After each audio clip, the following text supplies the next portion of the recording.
selalu dalam hidup kita, kita ada banyak benda kita nak capai, betul tak? Tapi kan, perasan tak, kita selalu struggle tau, nak ubah itu, nak ubah ini, kita struggle. Sebenarnya ada sebab kenapa kita susah nak ubah hidup kita dan kewangan kita.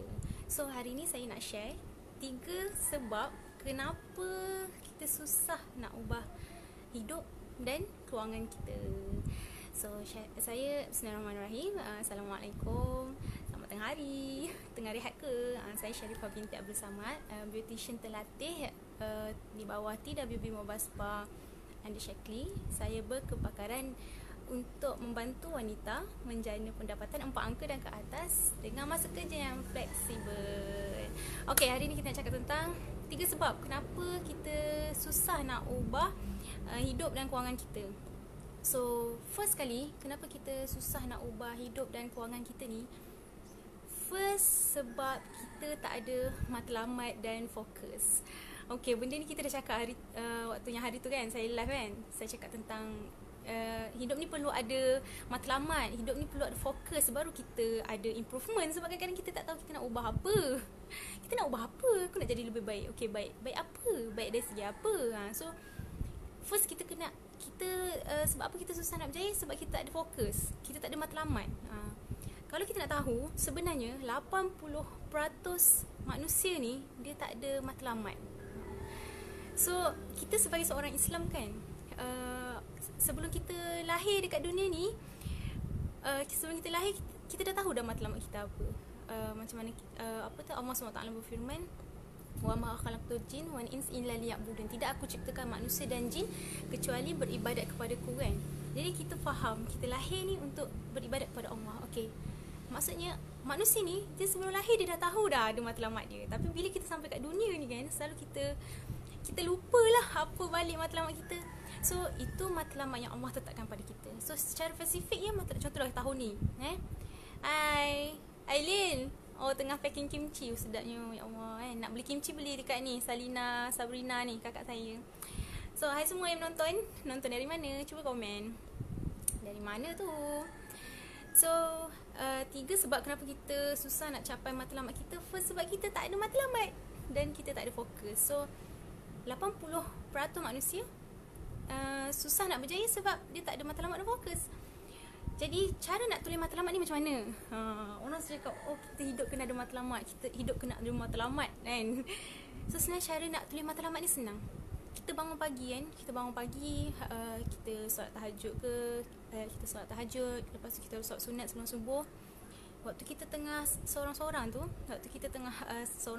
nak tunggu waktu duha ke apa, kita duduk, lepas tu kita fikir. First kita ambil kertas, ini terus saya ajar praktikal ni macam nak tulis matlamat hidup. Sebab ada orang tak tahu macam nak tulis matlamat hidup dia kan. Dia tak tahu nak improve apa dalam hidup dia.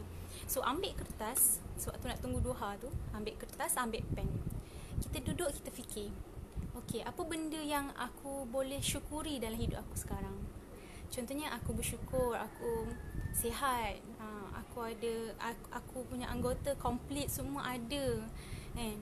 Aku ada keluarga yang komplit, aku masih ada mak ayah, aku ada adik-beradik yang baik kan, aku ada kawan-kawan yang baik. So listkan benda-benda yang kita perlu syukuri waktu tu. Kalau kita listkan kan, sebenarnya lebih 100 benda yang kita boleh syukuri. Contoh sekecil-kecil benda yang kita cakap, Alhamdulillah hari ni aku masih boleh bernafas, macam tu. Ada orang hari ni dah tak hidup dah kan, dah meninggal dunia kan. Jadi tuliskan sekecil-kecil benda yang kita boleh syukuri. So itu first kita tulis benda apa yang kita perlu syukuri. Lepas kita tulis kan, kita akan rasa Masya Allah, bagusnya hidup aku ni masih ada sinar, masih ada benda yang aku boleh bahagia kan. Masih kan kita senyum, Allah aku tak kaya, dia kaya, aku tak ada kereta, dia ada kereta. Kita selalu compare diri kita, sedangkan Allah tu bagi kita banyak benda yang kita boleh syukuri. So first kita nak tulis matlamat kita ni, kita tulis dulu apa benda yang kita bersyukuri dalam hidup kita. Banyak. Hai Pujai, Karani, semua, Erna semua tengok. So Kaira, contoh Kaira kan, dia ada 2 orang cahaya mata yang comel. So ya Allah, itu satu anugerah. Ada orang lain tak kahwin lagi, tak ada anak lagi kan. Macam contoh saya kan, coach berenang kita Amalina Din dah masuk. Amal, Kau ada benda tak yang kau syukuri hari ni? Contoh pagi ni muka aku tak burn sebab semalam bos aku tak suruh turun dekat swimming pool kan. So kita bangun pagi dengan benda yang kita boleh syukuri. Kita listkan kita boleh syukuri apa hari ni. Itu first kita kena buat. Second, kita listkan benda yang kita bengang dalam hidup kita ni. Benda yang selalu buat kita kecewa dalam hidup ni. Contoh yang saya cakap, kita tak pernah cakap sayang kat mak kita. Contoh kan, aku ada mak tapi aku tak pernah cakap sayang kat dia kan. Jadi ya Allah, bengangnya aku. Bila aku nak ada keberanian nak cakap aku sayang kat mak aku? Contoh, saya kalau kawan-kawan baik saya saya contoh kalau kawan-kawan baik saya, adik-adik bilik saya ke, saya suka tanya dia orang, dah call mak ke hari ni? Dah tanya khabar ke belum? Dah cakap I love you ke belum dekat mak? Sebab kita ni kadang-kadang kita tak berani nak tunjukkan kasih sayang dekat orang yang sayang kita.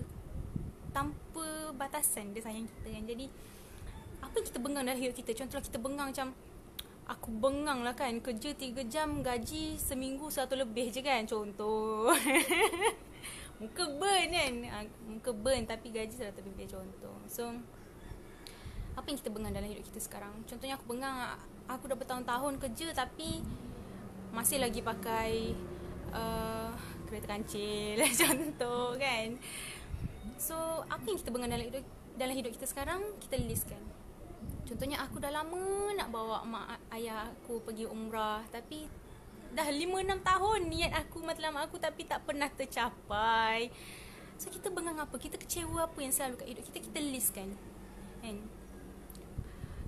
Bila kita listkan benda-benda tu semua, kita listkan dengan kita listkan benda-benda kita bengang tu, ya Aman kita tuliskan benda-benda yang kita bengang tu dengan satu minda yang sedar tau. Jangan kita main tulis je, kita sedar. Kita tulis tu dengan perasaan lah. Contoh kita tulis, aku dah 6 tahun niat nak bawa mak aku pergi umrah, tapi dah 6 tahun ni tak tercapai-capai niatnya kan. Apa yang kita bengang? Kita bengang aku nak bayar PTPTN nak cash, nak habis bayar, tapi sampai sekarang tak habis-habis, contoh kan. Apa yang kita bengang? So kita bengang sebab kita pergi kerja Cik Pa ni saya bagi emoji ambuan ni pandainya Anis. So contoh kita bengang, kita beria kerja cari duit, kerja pagi sampai petang ataupun maghrib kita sampai rumah, tapi anak kita jumpa dia waktu kita hantar dia pergi pengasuh, waktu dia tidur, kita ambil dia pun waktu dia dah penat main, dia nak tidur. So kita bengang sebab hidup kita ni 5 hari seminggu, berapa jam je kita dapat bagi masa dekat anak kita. Kita bengang dengan benda tu. Sedangkan anak kita dah comel, kita boleh gomol-gomol dia 24 jam kan. Tapi disebabkan kita kena kerja kan. Kita tak ada duit, kita kena kerja, kita kena bayar kereta, kita kena bayar rumah. So sedangkan kita boleh buat benda lain yang kita boleh, sebenarnya kita adjust masa kita dan kita boleh luang masa dengan anak kita kan. Jangan sampai anak kita tu lebih sayang pengasuh daripada sayang kita kan. Ramai benda tu. Ramai yang jadi benda tu. Contoh kan, macam kita pernah tahu kes-kes bayi yang didera oleh pengasuh kan. Kadang-kadang kes-kes bayi yang didera oleh pengasuh ni bukannya tak ada tanda-tanda tau. Contoh beberapa bulan sebelum tu dah ada cala-cala, dah ada lebam dekat anak dia, kena cubit, kena pukul. Tapi kenapa ibu-ibu ni kadang masih tinggalkan anak dengan pengasuh macam tu? Sebab kan salah satunya sebab dia kata apa? Tak ada tempat pengasuh lain. Pengasuh dah penuh, tak ada tempat nak hantar tempat lain, nak hantar pengasuh. Dia terpaksa kerja. Ekonomi sekarang mendesak untuk dia bekerja, cari duit, tolong support family. Tapi ini realiti terjadi So apa yang kita bengang dalam hidup kita? Kita duduk, kita senaraikan kan. Itu cara nak tulis matlamat hidup kita. Daripada segala benda kita tulis tadi, benda yang kita syukuri, dan kita tulis benda yang kita bengangkan. Dari situ kita boleh nampak apa yang aku nak sekarang dalam hidup aku. Contoh kita nampak, aku sebenarnya tahun ni aku nak bawa mak aku betul-betul pergi umrah. Aku nak bawa mak aku jalan-jalan, aku nak bahagiakan dia. Aku nak luang masa dengan anak aku. Aku nak cari kerja yang fleksibel, yang aku boleh jaga anak aku depan mata aku. Aku nak ada saving yang aku boleh bayar hutang PTPTN aku. Apa lagi? Semua. So daripada benda yang kita syukuri tadi, dan daripada benda yang kita bengangkan dan kita kecewakan selama bertahun-tahun ni, kita akan nampak apa yang kita nak matlamat kita tahun ni secara spesifiknya. Itu kita nak keluarkan matlamat hidup. So itu dah first 3 sebab kenapa susah capai matlamat hidup, dan kenapa susah nak ubah hidup dan ubah kewangan kita. First, sebab kita tak ada matlamat. Kita tak ada matlamat dan kita tak ada fokus kan. So yang kedua, kenapa kita susah nak ubah hidup dan kewangan kita? Sebab kita tak ada strategi dan sistem. So contohlah, kita dah tahu, okay, aku nak pergi jalan-jalan ni kena ada duit. So nak cari duit ni macam mana? Macam mana kita nak cari duit kalau hari ni dapat gaji, besok dah habis? Contoh kan. So bila nak savingnya? Macam mana nak savingnya? Sebab tu sekarang ni kan, saya pergi program-program keusahawanan kan, kita dengar talk dia orang, kita jumpa mentor-mentor yang memang dah sukses dalam bisnes dia, dalam hidup dia, macam mana dia ubah hidup dia. Dia pernah jatuh kan. Sebenarnya orang-orang yang berjaya ni, dia orang pernah jatuh sampai nak bankrupt tau kan. Sampai dia orang ada yang pernah dilistkan sampai orang yang pernah bankrupt kan. So tapi dia orang melonjak naik, belajar daripada kesilapan. Kita ni muda kan, kita nak ulang kesilapan dia orang? Tak nak. Sebab tu kita kalau nak buat something dalam hidup kita, kita kena ada mentor. Kita kena ada mentor, kita belajar daripada dia je. Amal, betul tak Amal? Hari tu kita ada cakap kan, saya jumpa dengan Master Atirah. Master Atirah ni, dia umur 28 tahun, dia dapat beli kereta Audi harga 300,000. Umur 28 tahun, dia dapat bayar PT-PTN dia cash. Dia dulu budak law, dia dapat bayar cash. Dengan apa? Dengan duit bisnes dia kan. So macam mana kita nak tahu? So kita pergi jumpa dia, tanya dia macam mana. So alhamdulillah, syukur kan, saya join Mobas Party WB ni. Saya rasa bukan saya yang cari mentor, sebab saya ni bukanlah orang yang tahu sangat bisnes ni macam mana. Lepas tu macam malu-malu lah nak cari mentor ni, segan-segan. Tapi ya Allah, syukur sangat sebab dalam Mobas Party WB ni, mentor yang cari saya kan.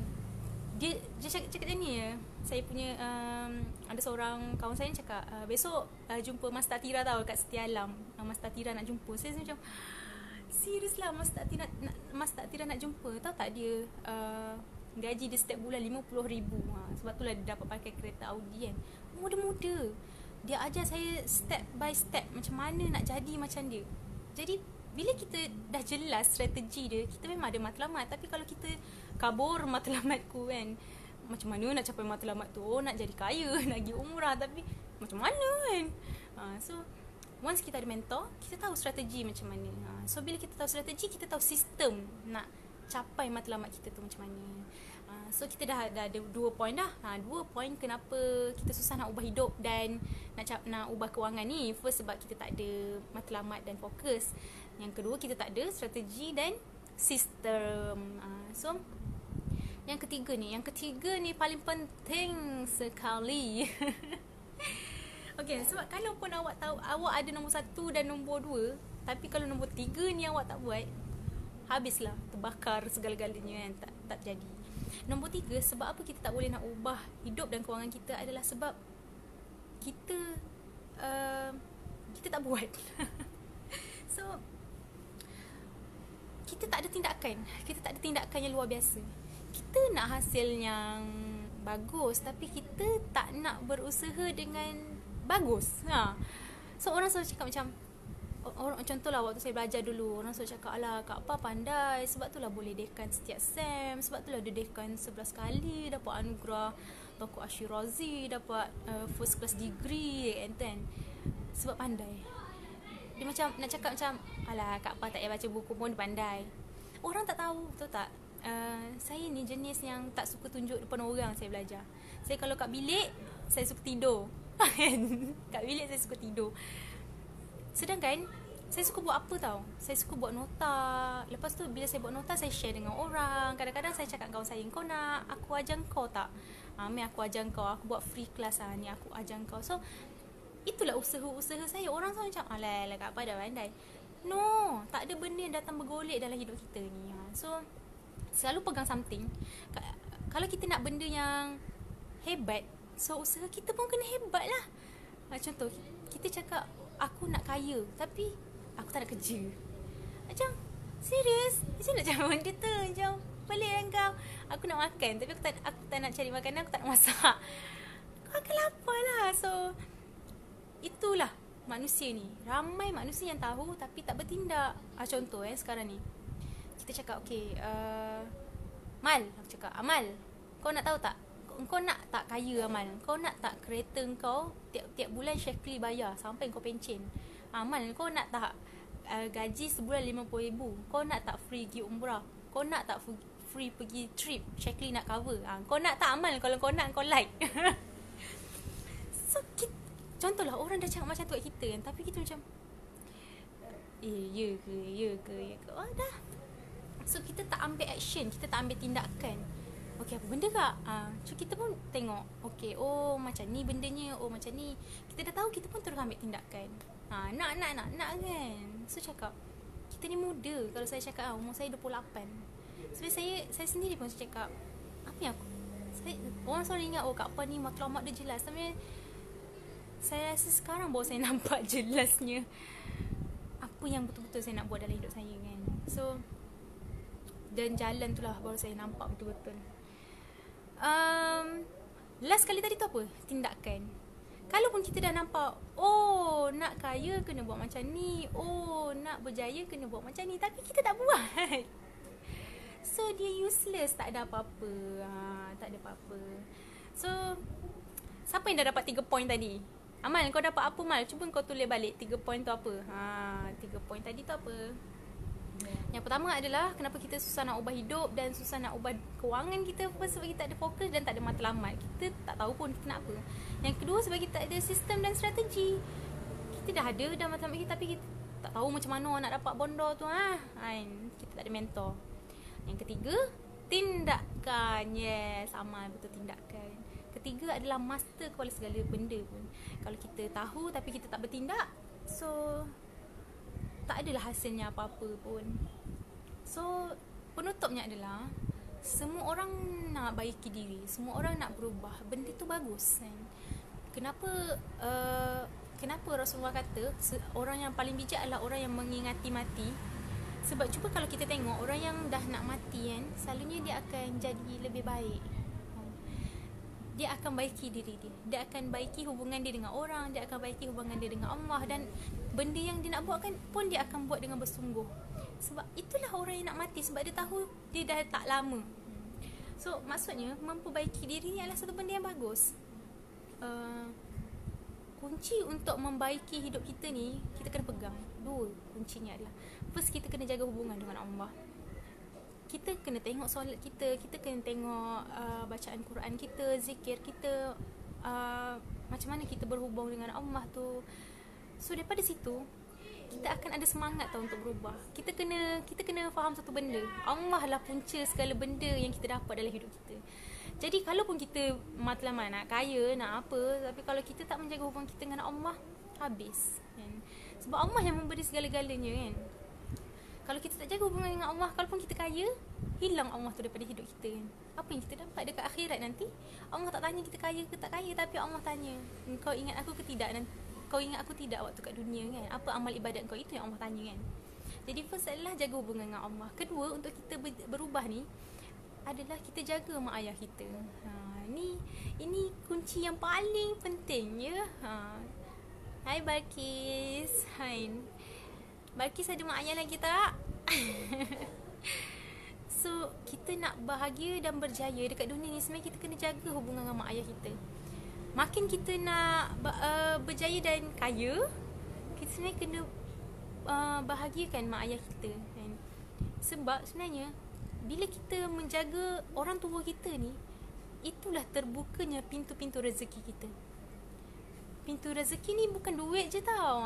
Balkis kan, pintu rezeki ni bukan duit je. Pintu rezeki ni kesihatan, hati yang tenang, anak-anak yang soleh-soleha. So rezeki, sahabat-sahabat yang baik. Rezeki ni luas definisinya. Rezeki yang duit yang berkat. Ada orang kaya tapi tak boleh tidur malam. Sebab apa? Sebab dia takut itu ini kan. Hati dia tak tenang. Jadi bila kita cakap pasal rezeki ni luas, kita nak murah rezeki, kita jaga mak ayah kita, kita jaga hubungan dengan Allah. InsyaAllah semuanya Allah akan tunaikan Allah akan mudahkan untuk kita baiki diri kita, kewangan kita dan kehidupan kita. So kita fikir sekarang ini dah penutup. So kita fikir sekarang ni dah kuarter kedua tahun 2019. Kuarter kedua ni dalam setahun kita bahagi 4 kuarter tau. Kuarter 1, 2, 3, 4. Maknanya setiap kuarter tu 3 bulan. So sekarang ni di kuarter yang kedua. Ini adalah bulan 4. Ini adalah masa yang sangat sesuai untuk kita muhasabah diri kita. Ada improvement ke tidak 2019 ni? Improvement dari segi solat kita, kepakaran kita, improvement kita daripada hubungan dengan orang, hubungan dengan Allah, solat kita dan sebagainya. So kita tengoklah macam mana. So bulan 4 ni bulan yang sesuai untuk kita muhasabah kita punya matlamat. So bila kita dah tahu 3 sebab kenapa kita susah nak ubah hidup dan kewangan kita, so kita boleh tengok diri kita dah ada matlamat ke belum, kita ada sistem ke belum, dan kita dah bertindak ke belum.